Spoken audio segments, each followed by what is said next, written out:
you'll often need to perform repetitive actions when you write JavaScript. For example, you might want to print a string a certain number of times, or you might want to move a graphic a certain number of pixels, and all of those actions involve repetition.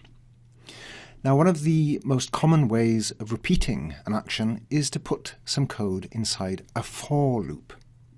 And this is an example here. This is a C-like syntax for a for loop, and if you've not written in a C-like language before, it might at first look a bit confusing, so let me try and explain what's going on. The for loop takes the form of three parts at the top here, separated by semicolons and placed between parentheses.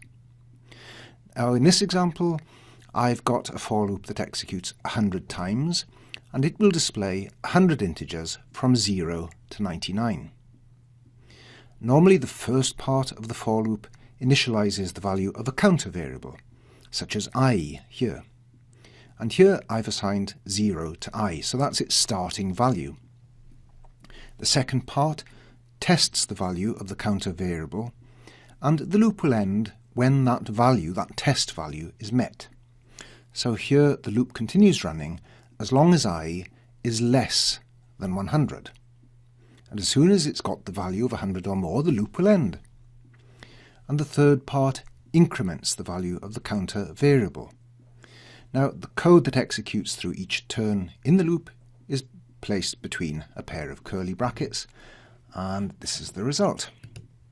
So here is this simple program run in the browser, and you can see it starts by printing 0 and goes all the way down and ends with 99, because that is the last value before the test condition executes to false. I is less than 100 and the loop ends. Now here's an example of another for loop. You'll find this in writechars.html, which is one of the sample web pages.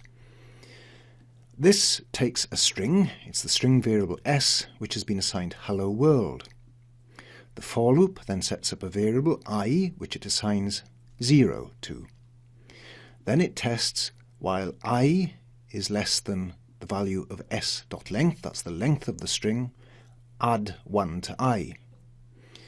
And the next piece of code, that's the code that executes each time the for loop runs, gets the character at a given position in the string using the char at function or method that belongs to the string data type in JavaScript.